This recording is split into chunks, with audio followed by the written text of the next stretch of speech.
La belle PDG a été droguée lors du banquet. À cet instant, il ressent une chaleur intense dans tout son corps. Il cherche un moyen d'évacuer. Dans la ruelle à côté, il n'y a qu'un sans-abri.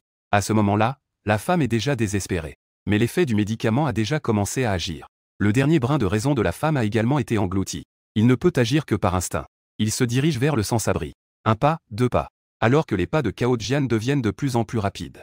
Le sans-abri finit par lever la tête. Il réalise que Cao Jian a été drogué. Et je ne pensais pas que ce genre de bonne fortune pourrait me tomber dessus. Juste au moment où Cao Jian se jette dans les bras du sans-abri. Tu surgis et prends Cao Jian dans tes bras. En voyant le regard furieux du sans-abri, tu dis calmement, c'est mon ami. C'est lui qui m'a appelé pour que je vienne le chercher. En voyant que le sans-abri s'apprête à dire quelque chose, tu as dit avec beaucoup d'autorité, dégage vite. Sinon, je vais appeler la police. Dis à la police que tu as profité de mon ami pendant qu'il était ivre. Le sans-abri murmura doucement. Cette fois, tu as de la chance, gamin. Puis il s'est éloigné. Tu t'apprêtais à demander des nouvelles de la famille Cao Jian. Mais tu as remarqué sa main, qui fouillait nerveusement ton torse. À ce moment-là, le visage de la famille Cao Jian était rouge. Ses yeux étaient embrumés en te regardant. Ensuite, la famille Cao Jian s'est mise sur la pointe des pieds et s'est approchée pour t'embrasser. Le soir, la famille Cao Jian a fait un rêve très étrange. Il a rêvé qu'il était au lit avec un sans-abri. En se roulant, le sans-abri s'est transformé en un jeune et beau jeune homme. Quand la famille Cao Jian a ouvert les yeux, il a découvert qu'il était allongé sur un grand lit inconnu. Son visage exprimait le désespoir. Jusqu'à ce moment-là, les souvenirs de la nuit dernière piétinent dans mon esprit. Après avoir fait remonter tous les événements en mémoire, le corps de Cao Jian a commencé à trembler. Il ne pouvait pas imaginer qu'il était avec un SDF qui dégageait une odeur nauséabonde. Avoir des rapports sexuels. Il a immédiatement ressenti son estomac se retourner. Il ne pouvait plus se contrôler. Il a couru directement dans la salle de bain et a commencé à vomir. Tu as été réveillé par le bruit de Cao Jian. En regardant le champ de bataille, tu n'as pas pu t'empêcher de sourire amèrement. La nuit dernière chez Cao Jian était vraiment folle. Il ne s'est endormi profondément qu'à 4 heures du matin. Maintenant, tu es épuisé et n'as plus aucune force. Soudain, tu as pensé à quelque chose. Tu as rapidement soulevé la couverture. Et tu as vu une tache rougeâtre sur le drap. Un sourire significatif est apparu sur ton visage. Cao Jianjia est dans la salle de bain. Après s'être lavé de la tête aux pieds plusieurs fois, il sortit de la salle de bain enroulé dans une serviette. Il jeta un coup d'œil aux vêtements en désordre sur le sol. Il esquissa un sourire amer. Juste au moment où Cao Jianjia réfléchissait à la manière de gérer cette situation, un jeune homme lui parla soudain à l'oreille. Tu es réveillé. Cao Jianjia se tourna dans la direction de la voix et découvrit qu'un jeune homme était allongé sur le lit. Un jeune homme séduisant et élégant. Il resta complètement figé.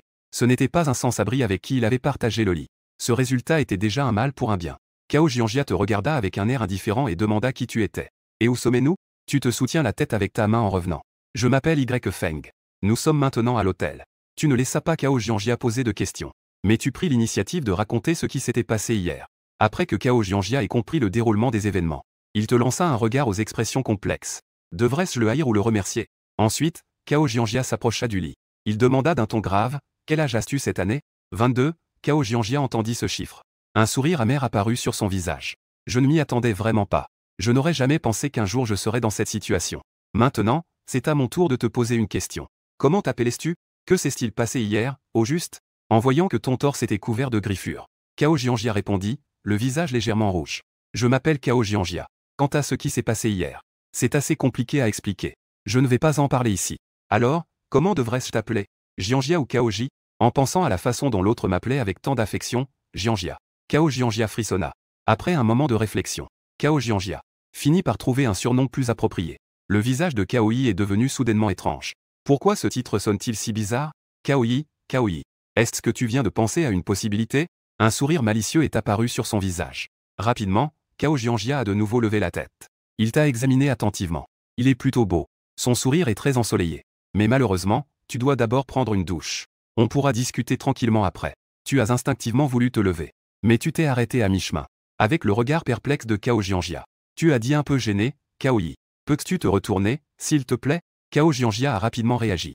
Il s'est immédiatement retourné et tu as couru rapidement vers la salle de bain. Cao Jianjia écoutait le bruit de l'eau qui coulait dans la salle de bain. Il a souri avec autodérision. À ce moment-là, Cao Jianjia envisageait de profiter de ton bain. Sortir discrètement de la chambre.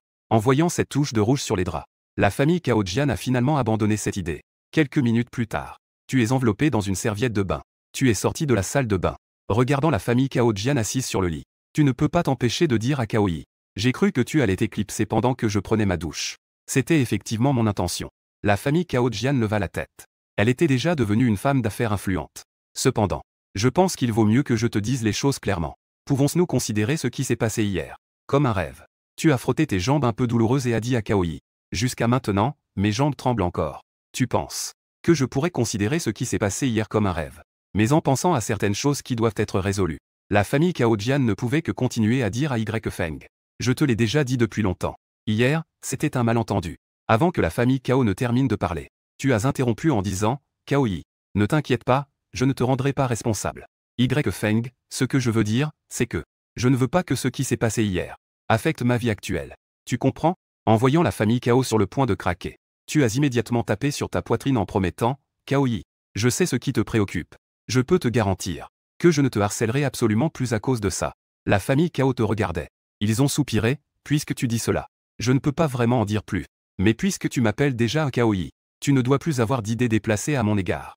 Compris? Après une discussion entre les deux, ils ont finalement décidé que personne ne doit plus mentionner ce qui s'est passé hier soir. Ensuite, les deux sont partis de l'hôtel. Une fois sortis de l'hôtel, la famille Cao t'a demandé de rester sur place. Pendant ce temps, ils se sont éloignés pour passer un appel. À ce moment-là, la voix du système résonne dans ton esprit. Une demi-heure plus tard, la famille Cao va avoir ses règles. Et l'autre a toujours des problèmes de douleur menstruelle. Ta petite amie sur Yoxu et Linmo, après avoir quitté l'hôtel Huayan, vont venir te chercher des ennuis avec leur mère. Ce soir à 20h10, Shen Yuanshan va discrètement entrer chez la propriétaire Beiji. La nuit dernière, tu peux rencontrer la famille Cao, qui a été droguée, dans la ruelle. C'est aussi une information donnée par le système. À ce moment-là, la famille Cao est déjà revenue à tes côtés après avoir terminé son appel. Mais avant même que la famille Cao ait eu le temps de parler, tu sors ton téléphone et dis en riant à Kaoi. On dit qu'un jour de mariage équivaut à 100 jours de bienveillance. Nous avons déjà 500 jours de bienveillance. Ne devrions-nous pas échanger nos coordonnées afin de pouvoir rester en contact à l'avenir? La famille Cao n'est pas stupide. Ils peuvent naturellement entendre le sous-entendu dans tes paroles. Finalement, il a tout de même cédé. Une fois que tu auras enregistré le numéro de la famille Cao Jian, Kaoi a souri et a dit, tu dois avoir faim, n'est-ce pas? Allons manger ensemble, d'accord? La famille Cao Jian s'apprêtait à refuser. Mais son ventre a soudainement gargouillé, ce qui a fait rire Kaoi. Je sais. Il y a un restaurant de fondue de bœuf pas loin qui est vraiment bon. Même si tu ne veux pas passer du temps avec moi. Ce n'est pas si urgent, n'est-ce pas? Après avoir dit cela, tu as directement pris la main de la famille Cao Jian. Et vous vous êtes dirigé vers le restaurant de fondue de bœuf. La famille Cao Jian a essayé de retirer sa main. En réponse, il a froidement dit qu'il marcherait seul. Peut-être à cause de la faim. Lorsque la fondue de bœuf fumante est apparue devant la famille Cao Jian, il a laissé de côté toutes ses réserves. En voyant la famille Cao Jian dévorée, il a légèrement souri. En peu de temps, les deux ont nettoyé toute la nourriture sur la table. La famille Cao Jian a également pensé qu'il était temps de dire au revoir. Alors, elle se leva. Mais à ce moment-là, Cao Jianjia sentit une douleur intense dans le basse-ventre. Cette sensation familière. Cao Jianjia savait bien ce que cela signifiait. Ses règles étaient arrivées. Alors que la douleur dans son basse-ventre devenait de plus en plus intense. Cao Jianjia ne pouvait plus tenir. Elle s'affaissa complètement sur la table. Remarquant l'étrangeté de Cao Jianjia, Kaoi s'approcha rapidement d'elle. Ça va? Cao Jianjia leva difficilement la tête et fit un sourire amer. Ça va. C'est un vieux problème qui revient. Tu devinas la raison de son malaise. Alors, elle lâcha. Attends-moi un instant, et elle disparut rapidement dans le magasin. Quand tu réapparus, tu tenais déjà un sac noir. Juste au moment où Cao Jianjia se demandait ce que tu allais faire. Tu sortis de ta poche un coussin chauffant que tu venais d'acheter. Kaoi, mets le coussin chauffant sur le basse-ventre. Après avoir fait tout cela, tu regardes Cao Jianjia et Kaoi avec une expression inquiète. Ça va mieux? Cao Jianjia a remarqué que la douleur n'était plus aussi intense qu'avant.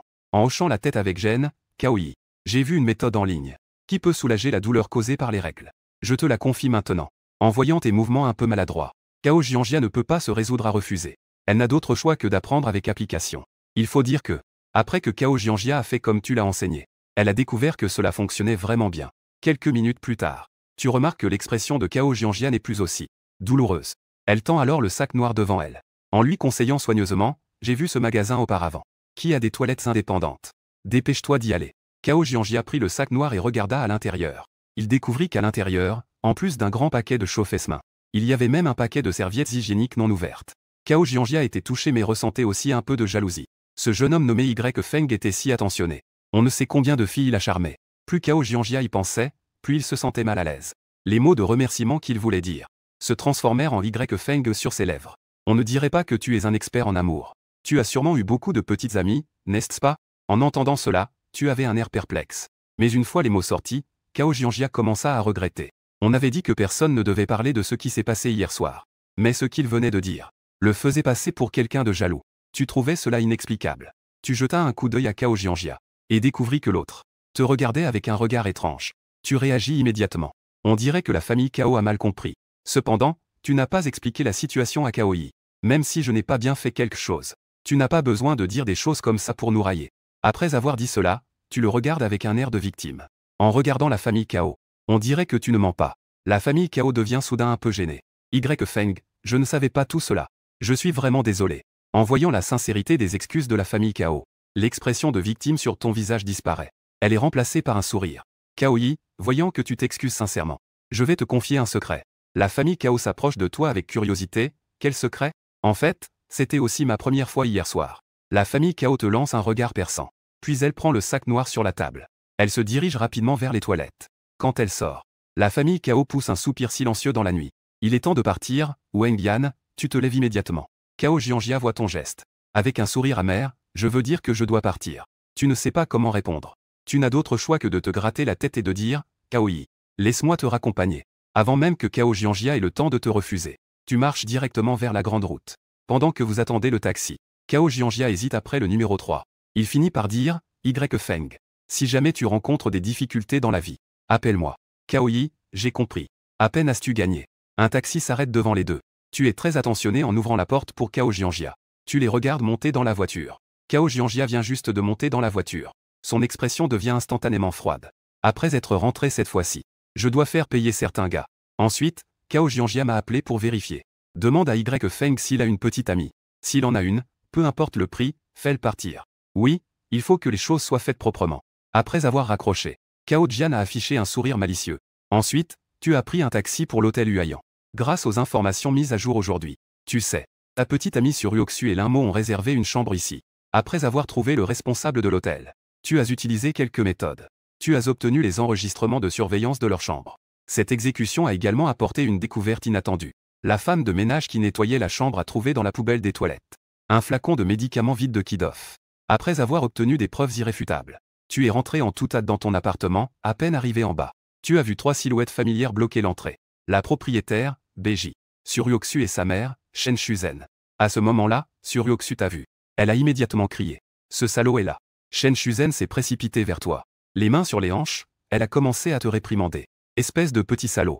Je te laisse le bénéfice du doute parce que tu es un ancien camarade de Beiji. C'est pourquoi Ryoksu a accepté de sortir avec toi. Je ne pensais pas que tu allais escroquer de l'argent. Beiji s'est approché de toi. Avec un air désespéré, Feng. Si tu as des difficultés, parle à Tante Bai. Pourquoi tromper cette fille pour de l'argent? Tu haussa les sourcils et demanda à Tante Bai quand je t'ai escroqué. Ryoksu ne pouvait plus se contenir. Il a crié d'une voix aiguë. Je t'ai invité à dîner au banquet Yupin. Et tu as même emporté 2 bouteilles de Maoté Zodiacal à 5888. Un air d'embarras a traversé le visage de Beiji. Au départ, il t'a présenté quelqu'un parce qu'il te trouvait honnête. Je ne pensais pas que cela finirait ainsi. Il a soupiré, Feng. Tante Bai sait que tu viens de finir tes études et que tu manques d'argent. Mais ce n'est pas une raison pour agir ainsi. Rends vite l'argent pour l'alcool. Tu as jeté un coup d'œil au visage déçu de Beiji. Le blanc a dit avec un ricanement. Cet argent ne peut pas être remboursé. Le visage de Beiji changea. Pourquoi ne peut-on pas rembourser? Je ne fais que récupérer ce qui appartient à Ying 2. Pourquoi devrais-je rembourser? Tes paroles ont laissé Beiji perplexe. Que est-ce que ça veut dire récupérer ce que tu mérites? Est-ce que Suryoksu t'a déjà demandé de l'argent? Ensuite, Beiji se tourna, perplexe, vers Suryoksu. Tu lui as demandé de l'argent? Suryoksu retint sa colère. En grinçant des dents, je ne suis pas encore si pauvre pour demander de l'argent à ce genre de personne. Tu as répondu froidement, oui. Tu n'es pas si pauvre que ça pour emprunter de l'argent. Mais tu ne cesses de me faire comprendre que je devrais dépenser de l'argent pour toi. Beiji fronça les sourcils, Feng. Que veux-tu dire par là? Tu pointes sur Ryoksu. Avec un sourire sarcastique, demande-lui. Combien d'argent ai-je dépensé sur lui ce mois-ci? Beiji resta figé. De nos jours, pour courtiser une petite amie, qui ne dépense pas d'argent? Ensuite, Beiji fronça à nouveau les sourcils. Tu ne veux pas que la femme paie, n'est-ce pas? En disant cela, Beiji se tourna à nouveau vers Suryoksu avec curiosité. Elle demanda, ce mois-ci, combien d'argent as-tu dépensé pour Feng? Suryoksu évita le regard. Sa voix devint clairement plus faible, peut-être 1 ou 2000. N'est-ce pas normal? Veut-il vraiment me courtiser sans dépenser un sou? Shen Shuzen sauta immédiatement et te pointa du doigt. Ça peut vraiment énerver. Comment Ryoksu a-t-elle pu tomber sur quelqu'un comme toi? Les hommes dépensent de l'argent pour les femmes. N'est-ce pas quelque chose de tout à fait normal? Tu n'as pas envie de t'en préoccuper. Cette femme vulgaire fixait sur Ryoksu avec un regard méprisant. Même les enfants de maternelle savent qu'il ne faut pas mentir. En entendant cela, Ryoksu prit la parole. visiblement mal à l'aise. Depuis combien de temps nous connaissons-nous? Combien d'argent puis-je dépenser? Au maximum, 2 ou 3 000, je suppose. Rends-moi l'argent de l'alcool. Je te rembourse 2 000.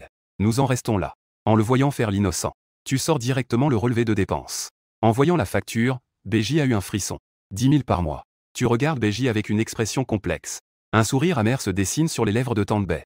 Je suis pauvre, mais je comprends aussi qu'il faut dépenser de l'argent pour avoir une petite amie. Le problème, c'est que cet argent n'en vaut pas la peine. Shen Shuzen s'est immédiatement mise en colère. Comment cela n'en vaut-il pas la peine? C'est juste que tu ne veux pas dépenser. Tu ricanes et dis que si ta fille voulait vraiment sortir avec quelqu'un, même si l'argent est dépensé et qu'elle n'a pas trouvé quelqu'un, je l'accepterais. Mais elle me prend pour un pigeon, tout en allant à l'hôtel avec d'autres hommes. Cet argent en vaut-il la peine? À ces mots, un éclat de panique traverse les yeux de Suryoksu. Shen Shuzen explose de rage. Petit bâtard. Escroquer de l'argent, c'est déjà assez. Et en plus, tu oses ternir l'honneur de ma fille. Attends que je ne te déchire pas la bouche. En disant cela, il s'apprête à se précipiter pour frapper. BJ s'empresse de l'arrêter. Shuzen. Il doit y avoir un malentendu. Comprenons d'abord la situation. Shen Shuzen s'arrête enfin. Mais son regard reste plein de haine. Petit bâtard. Cette affaire n'est pas terminée aujourd'hui. BJ prend aussi la parole pour te conseiller. Y Feng. Certaines choses ne doivent pas être dites à la légère. Cela concerne la réputation de la jeune fille. Tu sors ton téléphone sans rien laisser paraître et commences à parler. Ce genre de choses, Tante Bai. Je ne rigole pas avec ça. Il y a 2 enregistrements de vidéosurveillance ici. Vous verrez par vous-même. BJ reste sans voix après avoir regardé la vidéo. Suryoksu devient blême, elle ne comprend pas. Comment as-tu des preuves qu'elle a passé la nuit avec l'un? Tu dis doucement, Tante Bai. J'ai emporté 2 bouteilles de vin hier au banquet Yupin. Ce n'est que ce que je mérite. Les faits sont là devant nous. Suryoksu me prend pour un pigeon. En pensant que c'était elle-même qui t'avait recommandé pour être ce pigeon. BJ se sentait coupable envers Y Feng. C'est bien de ta faute. Si ces 2 bouteilles de vin ne suffisent pas à compenser les pertes, BJ te compensera. Tu as vu que BJ ne favorisait pas Suryoksu. Ton affection pour elle a immédiatement augmenté de quelques points. Tante Bai. Ces 2 bouteilles de vin suffisent déjà à compenser mes pertes. Tu as marqué une pause. Tu as quand même décidé de faire une remarque. Mais Tante Bai. À l'avenir, il vaudrait mieux que vous restiez éloigné de cette mère et de sa fille. Quand je suis allé vérifier les caméras de surveillance, le directeur de l'hôtel a dit qu'en nettoyant la chambre, de nombreuses bouteilles d'urine vides, attachées, ont été trouvées dans la poubelle des toilettes. Bien que BJ ne sache pas quel médicament c'est. Suryoksu, en revanche, a immédiatement blêmi. Shen Shuzen a vu cela. Elle a tapoté l'épaule de sa fille et l'a réconforté en disant « Ryoksu, n'aie pas peur. Une fois les effets de l'alcool passés, on n'aura qu'à l'ignorer. » Suryoksu se retourna. La voix tremblait tellement « Maman. Le médicament Kiduo est destiné à traiter le VIH. Ce n'est rien, de nos jours, qui n'attrape pas une maladie. Ce n'est pas. » Shen Shuzen s'arrêta soudain en parlant. Elle balbutia enfin en demandant si ce gars portait un préservatif. Suryoksu secoua la tête. Avec un visage désespéré, l'un dit que porter un préservatif affecterait les sentiments. Elle n'avait pas encore fini de parler. Shen Shuzen réagit comme si elle avait été brûlée. Elle retira brusquement la main qu'elle avait posée sur l'épaule de sa fille. Elle sauta loin en arrière. En voyant cela, Suryoksu, avec un visage livide, même sa propre mère commençait à la mépriser. BJ avait un visage sombre, Xiao Y. Ce que tu dis est vrai. Cet homme a vraiment le VIH. Tu soupiras, Tante Bai. Je vous rappelle cela aussi pour votre propre bien. Vous êtes mon propriétaire. Il est inévitable que nous ayons affaire l'un à l'autre à l'avenir. Au cas où je serais infecté par eux. Ne serais-je pas aussi en danger? BJ a immédiatement pris ses distances avec Suryoksu et sa fille. Bien qu'elle sache comment le VIH se propage, elle ressent une sorte d'isolation psychologique. À ce moment-là, Suryoksu sortit de son choc. Elle te désigna en te traitant de tous les noms, Y Feng. Espèce de salaud. C'est juste parce que tu sais que je vais à l'hôtel avec d'autres. Des choses comme ça autour de moi me dégoûtent. C'est tout ce que tu es capable de faire dans ta vie. Tu le regardes avec des yeux pleins de pitié. Ai-je menti? Tu n'as qu'à aller à l'hôpital pour le savoir. Je te rappelle juste. Même si tu choisis le test le plus avancé, il faudra 5 à 10 jours pour obtenir les résultats. Reste tranquille chez toi pendant un certain temps. Ne sors pas pour nuire aux autres. Shen Shuzen te voit si confiant. Elle commence à te croire à 7 ou 8 points. Mais pour rassurer sa fille, elle essaie de garder son calme et dit à sa fille de ne pas avoir peur. Tu n'es pas si malchanceux. Mais pour être sûr, va quand même faire un examen à l'hôpital. Depuis qu'elle a appris que l'un avait le VIH, les jambes de Suryoksu étaient déjà si faibles qu'elle ne lui obéissait plus. Il ne pouvait que demander de l'aide à sa mère. J'ai les jambes molles, peux-tu me soutenir un peu? Shen Shuzen secoua la tête en disant à Ryoksu. Maman se souvint soudain qu'elle avait prévu de jouer au mahjong avec des amis ce soir. Va te faire examiner à l'hôpital tout seul. N'oublie pas de dire à papa et maman quand les résultats seront là. Après avoir dit cela, elle s'enfuit. Suryoksu regarda le dos de sa mère qui fuyait comme si sa vie en dépendait. Il avait envie de pleurer sans larmes. Finalement, il ne pouvait que se diriger en titubant vers l'hôpital. À ce moment-là, BJ s'excusa avec un air désolé en disant au Xiao Y. Je suis vraiment désolé. Tante Bai ne savait pas non plus. Suryoksu était en fait une telle personne. J'ai failli te faire du mal. En voyant cela, tu as levé la main en disant à Tante Bai. Tu ne savais pas non plus ces choses. Donc, tu n'es pas à blâmer pour cela. Plus tu es si magnanime. Plus Beiji se sentait mal à l'aise dans son cœur, Xiao Ye. Sinon, faisons comme ça. Ce soir, tu viens chez moi. Je te prépare un grand repas. Je vais bien te dédommager. Tu voulais initialement refuser. Mais en pensant aux nouvelles informations d'aujourd'hui, tu as donc hoché la tête et accepté. C'est ainsi que c'est décidé, tu vas maintenant au supermarché acheter des légumes. Dans la seconde suivante, Beiji se dirigeait vers le supermarché le plus proche. Tu regardes Beiji partir. Tu te retournes et rentres dans ton appartement. À 19 h, on frappe à ta porte. À ce moment-là, Beiji avait déjà enfilé un ensemble de vêtements de maison. Il y avait une certaine élégance. C'est aussi pour cela. Beiji te regarde, te trouvant plus grand qu'elle. Feng avait l'intention de t'appeler. Mais en pensant que tu n'y es jamais allé. Elle a donc fait le déplacement elle-même. Voyant que tu n'avais pas l'intention de sortir de la chambre. Beiji feignait de te gronder gentiment. Tu as peur d'avoir aussi le VIH. Ne t'inquiète pas. Tu n'es pas aussi désinvolte que Suryoksu. Voyant que Beiji avait mal compris. Tu es sorti de l'appartement sans rien expliquer. Les deux marchaient côte à côte vers la maison de Beiji. Plus de 10 minutes plus tard. Beiji t'a conduit dans son petit jardin. Feng, considère la maison de tante comme la tienne. Ne sois pas timide. Viens comme tu veux. Après que les deux se soient assis, Beiji a pointé son doigt vers elle-même. Un repas soigneusement préparé. Puis elle a souri et a dit. Ce sont tous des plats que Yi maîtrise bien. Comment est le goût? Viens goûter. Tu avais déjà un peu faim. En entendant cela de Beiji, tu ne serais naturellement plus timide. Beiji te regardait sans aucune gêne. Un grand sentiment de satisfaction t'envahit. Accent grave FNG. Tante Bai est ici pour s'excuser encore auprès de vous pour l'affaire de Suryoksu. Pendant qu'elle parlait, Beiji avait déjà levé son verre. En voyant cela, tu as également levé ton verre à côté. Quand un son clair et agréable s'est élevé. Toi et Beiji avez pris une gorgée de vin rouge. Le vent nocturne, sinon. Tante Bai va te présenter quelqu'un de nouveau. En entendant cela, tu as rapidement secoué la tête. Maintenant, tu as déjà un objectif. Beiji a vu que ton attitude était si ferme. Elle a même fait la moue comme une petite fille. Elle ne te croit tout simplement pas. Tu lui as toujours promis que cette fois-ci, ça ira. Apprendre à connaître le caractère de l'autre à l'avance. Puis elle te présentera quelqu'un. Après avoir avalé la nourriture dans ta bouche. Tante Bai a poussé un soupir amer. Ce n'est pas que je te crois. C'est juste que ma situation actuelle n'est vraiment pas propice pour chercher une petite amie. Clac.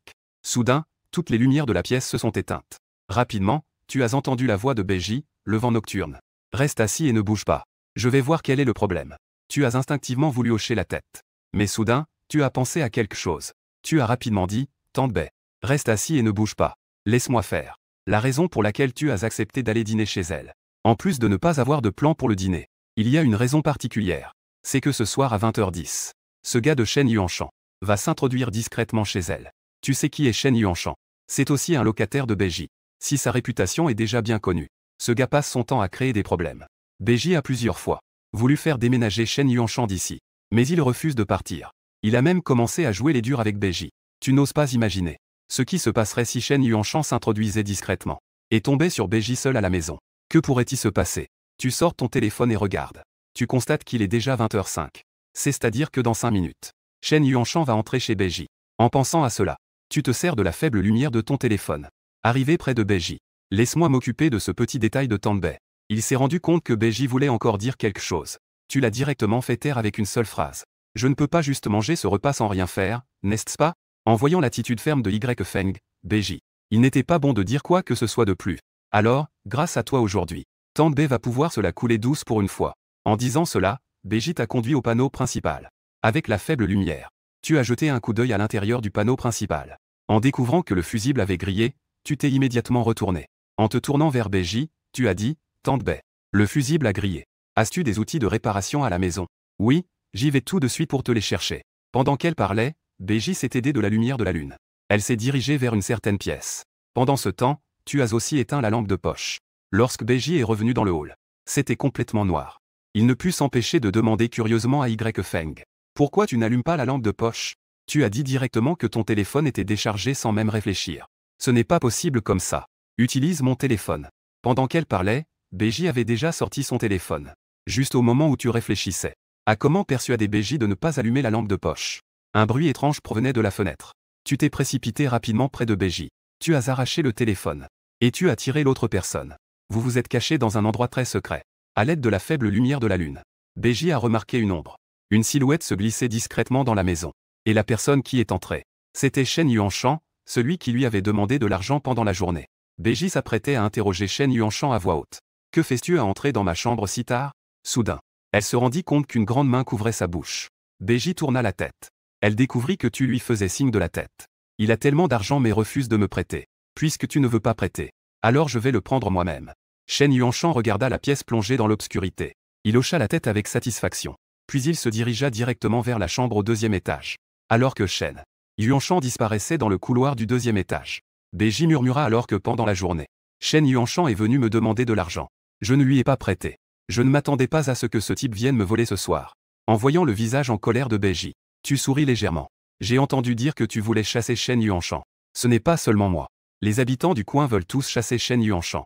Ce type est oisif en temps normal. Et il me regarde toujours avec des yeux lubriques. Le laisser ici va causer des problèmes. Mais en disant cela, le visage de Beji se plissa. Ce type a décidé de jouer les voyous. Il refuse tout simplement de partir. Je ne peux rien y faire non plus. Ce n'est pas si sûr. Tu as jeté un coup d'œil vers la chambre principale au 2e étage. Tu as commencé à expliquer à Beji à propos des blouses blanches. Selon la loi de notre pays, le cambriolage et l'argent, qui est particulièrement élevé, peuvent être punis de plus de 10 ans de réclusion, ou d'une peine de réclusion à perpétuité. Au début, Beji ne comprenait pas ce que tu voulais dire. Mais alors que tu faisais un signe de la tête en direction de la chambre à l'étage, elle a immédiatement compris.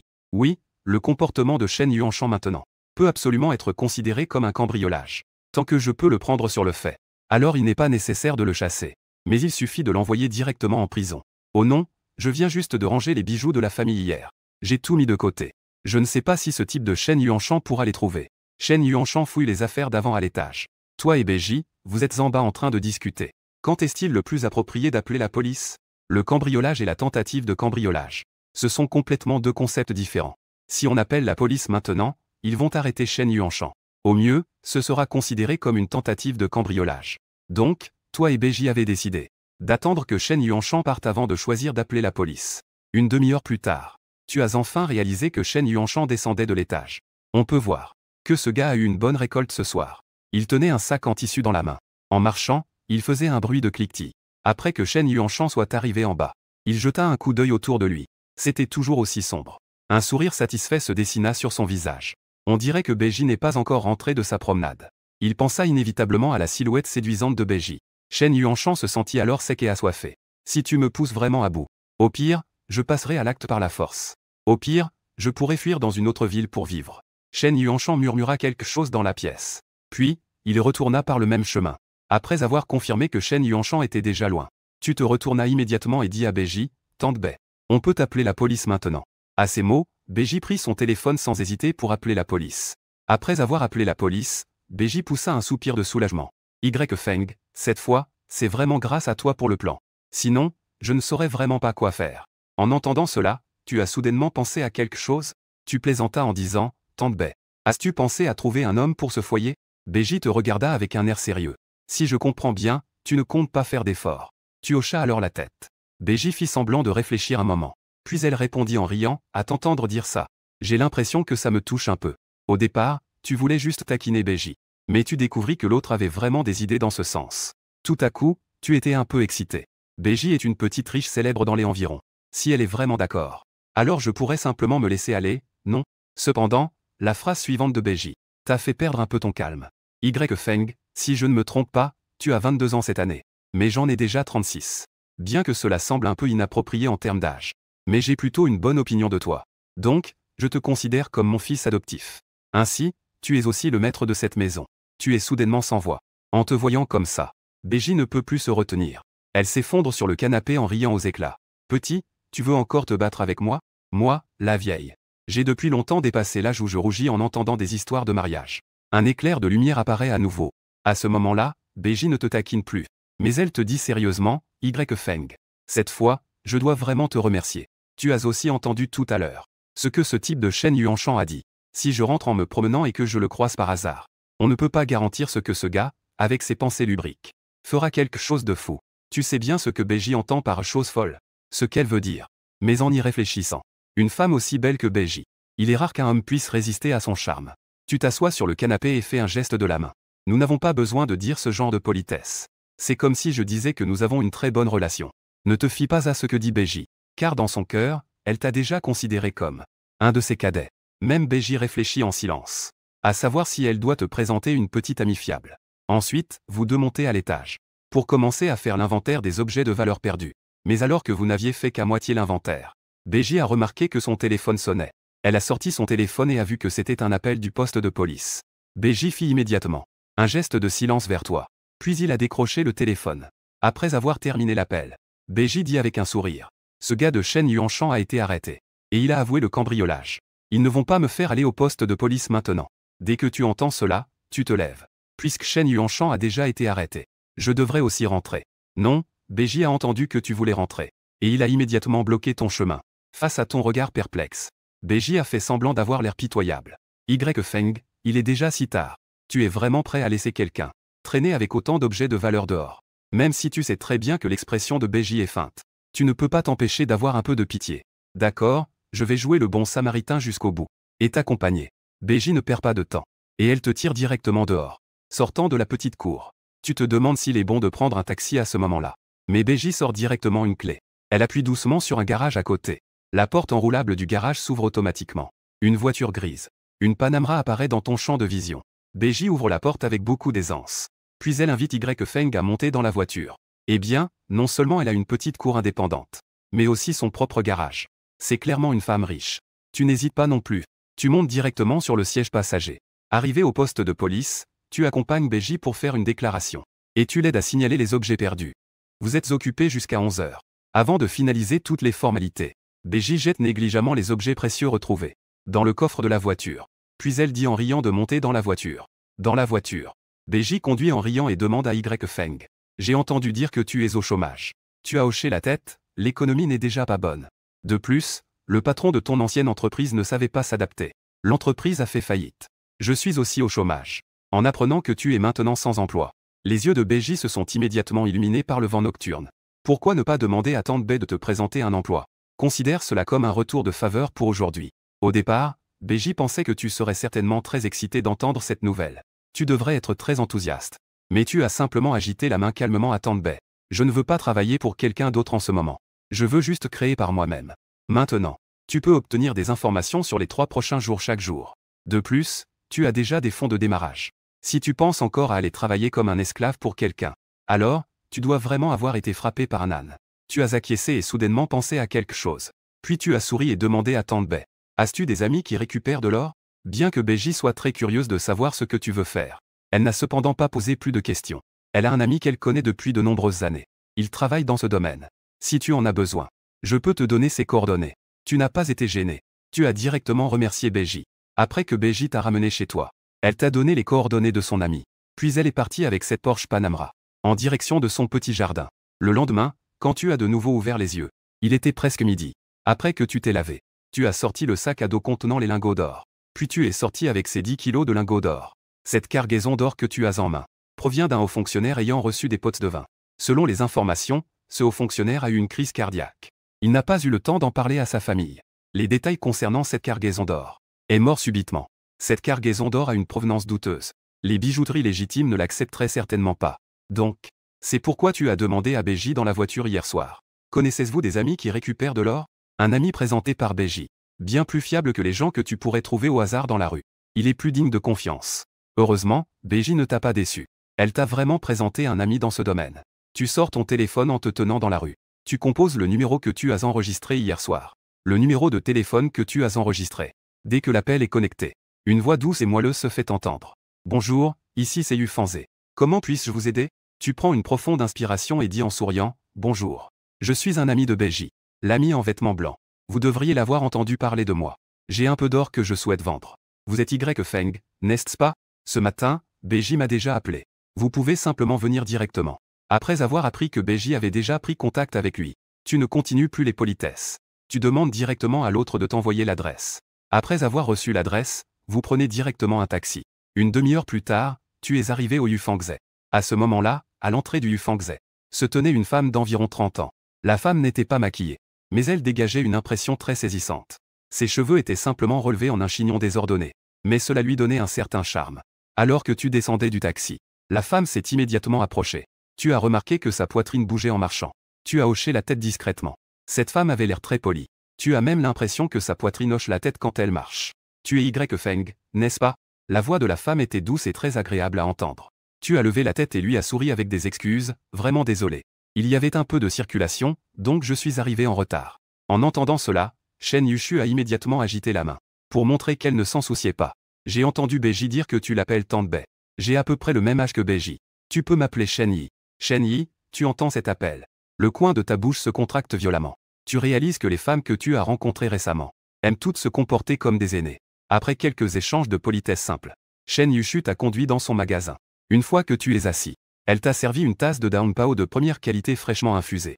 Précédemment, il t'a entendu dire que tu prévoyais de vendre une quantité d'or. Peux-tu me laisser d'abord jeter un œil? Tu as pointé la porte grande ouverte, avec une légère incertitude dans la voix. Juste ici.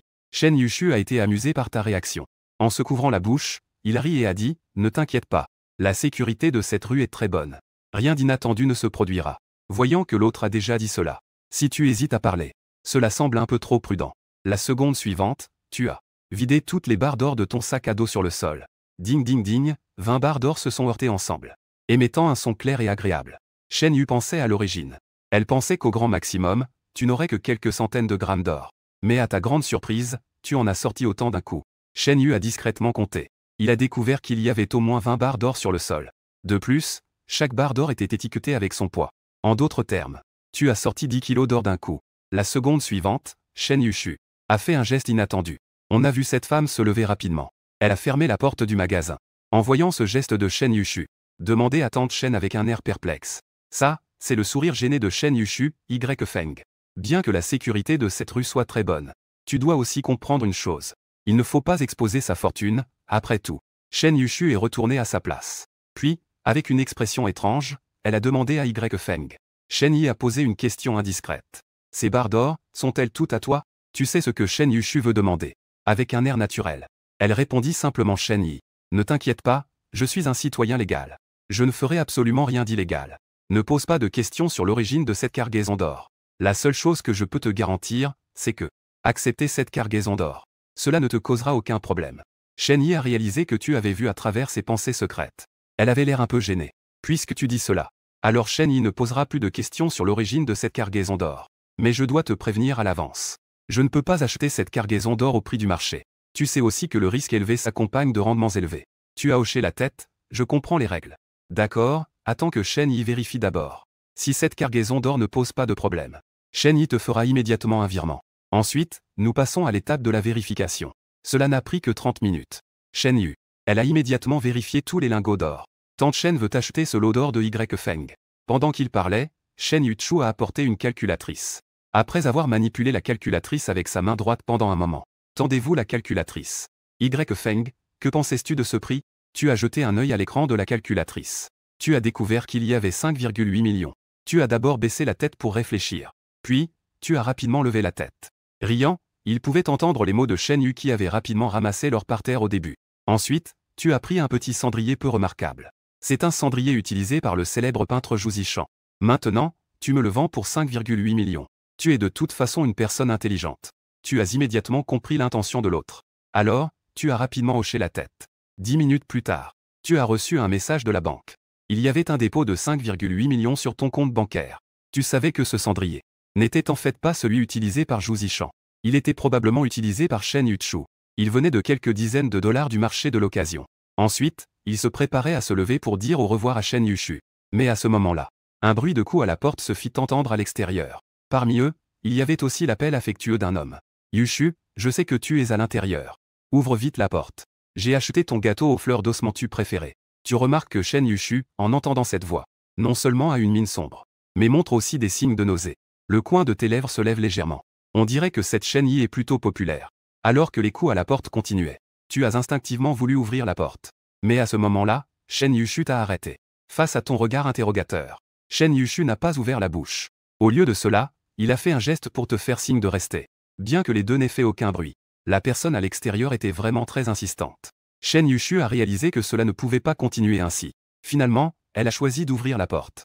Alors que la porte du magasin s'ouvrait, un homme chauve d'environ 40 ans est apparu. Dès que l'homme d'âge moyen a vu la porte s'ouvrir, il s'est précipité à l'intérieur du magasin. Commence à être très attentionné envers Yuchu. C'est un gâteau à la fleur d'osmanthus que j'ai spécialement acheté pour toi. Goûte-t-elle pendant qu'il est encore chaud. L'homme d'âge moyen s'est arrêté en plein milieu de sa phrase. réalisant qu'à l'intérieur du magasin, en plus de Shen Yushu, il y avait aussi un jeune homme. Shen Yushu, regardant l'homme d'âge moyen qui était très attentionné devant lui. Ses sourcils se sont presque froncés ensemble. L'Idafu. Je ne t'ai pas déjà dit que nous ne sommes pas du tout compatibles? L'Idafu n'a pas été découragé par les paroles de Shen Yushu, et ne s'est pas senti le moindrement déprimé. Au contraire, il a dit avec un visage excité, Yuchu, mon petit trésor. Pour te poursuivre, j'ai vraiment fait mes devoirs. Je sais qu'il faut interpréter les paroles des femmes à l'envers. Dire que nous ne sommes pas compatibles. Cela signifie en fait que nous sommes très compatibles. Shen Yushu a été immédiatement furieuse en entendant cela. Elle a regardé le visage de l'Idafu. Réprimant le malaise dans son estomac, il dit froidement. Je vais le répéter encore une fois. Tu n'es vraiment pas mon type. Je te conseille de mourir tôt. Oublie cette idée. Cette fois-ci, l'Idafu n'a pas mal interprété les paroles de Shen Yushu. Mais il pointa du doigt vers toi qui regardais le spectacle.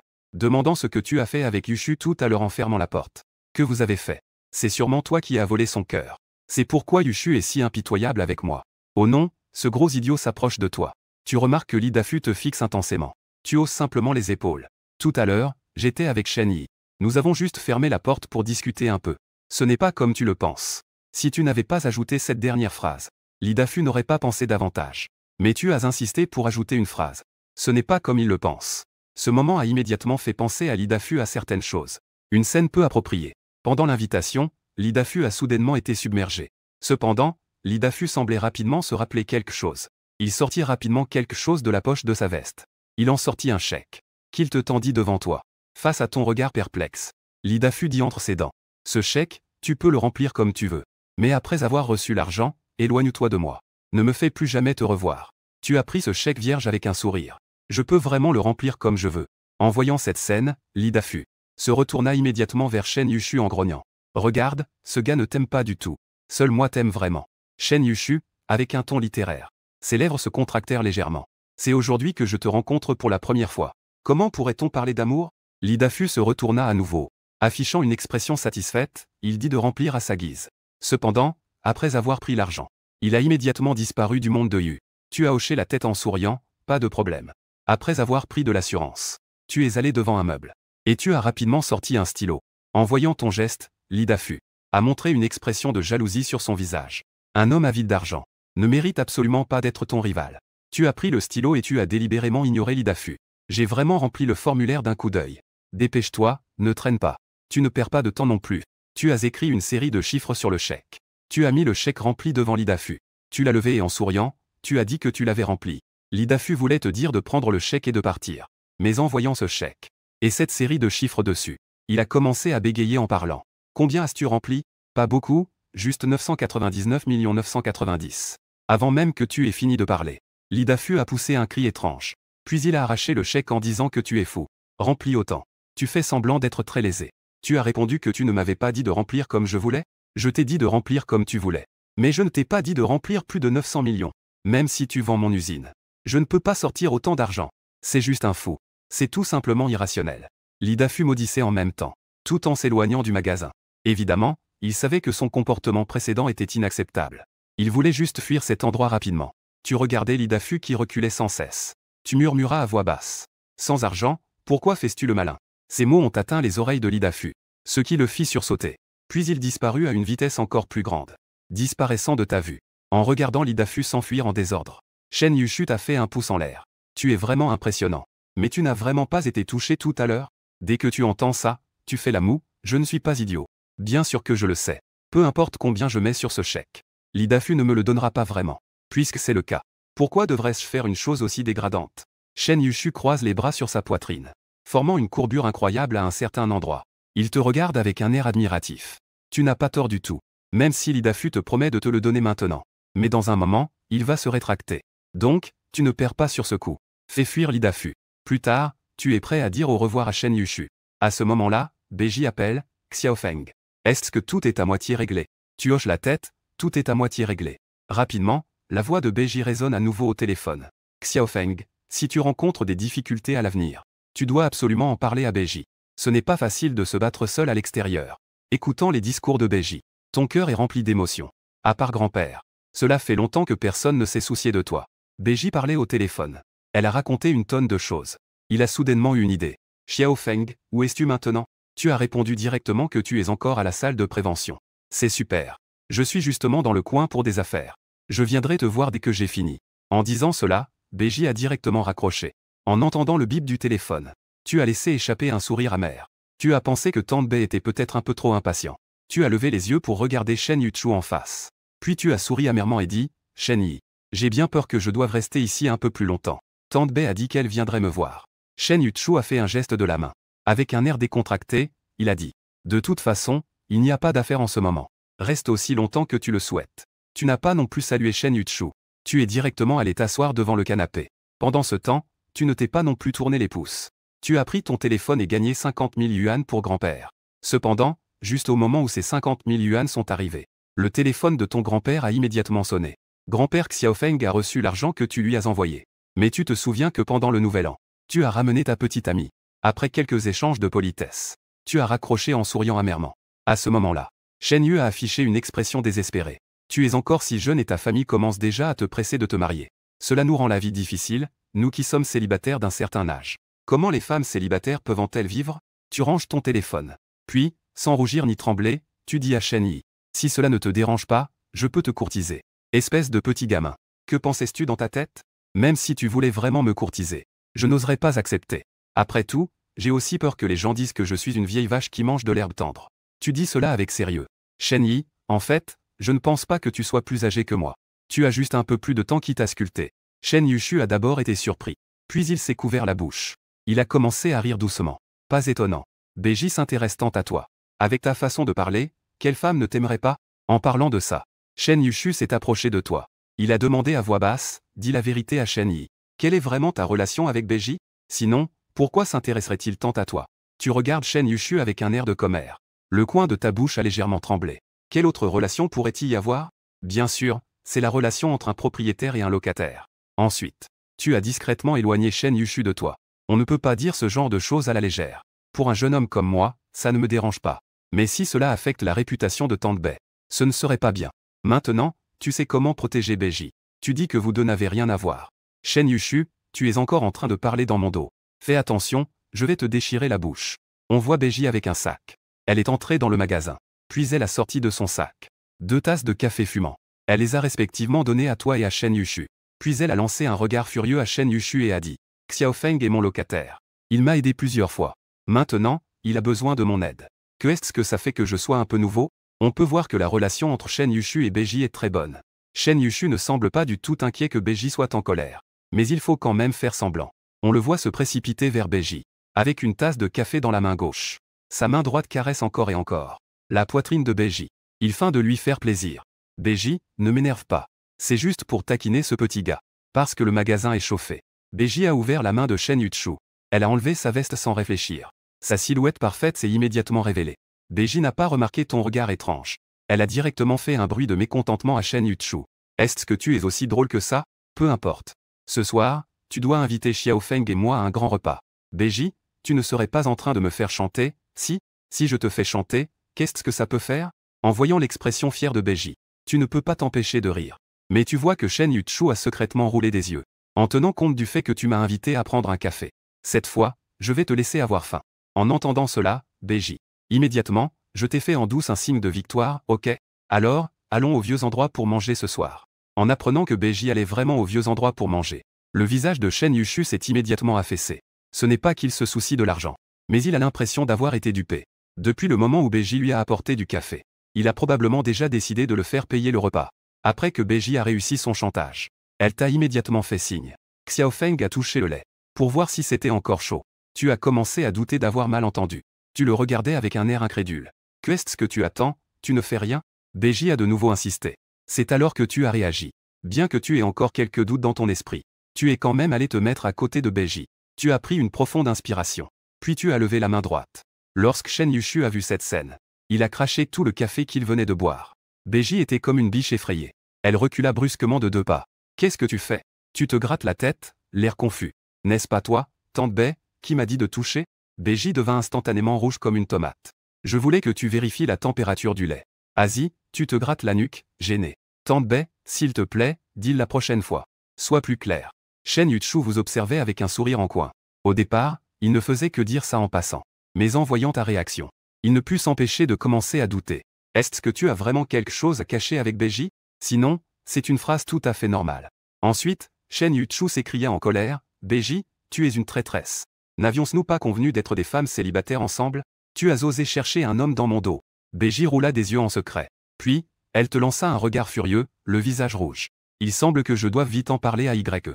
Feng, tu as une petite amie maintenant? Ça t'évite de penser à des choses bizarres toute la journée. Non, non, non, je n'ai pas cette idée pour l'instant. Shen Yuchu a commencé à rire de manière sournoise, et, de toute façon, Tante Bei est aussi célibataire. Pourquoi ne pas vous mettre ensemble, alors?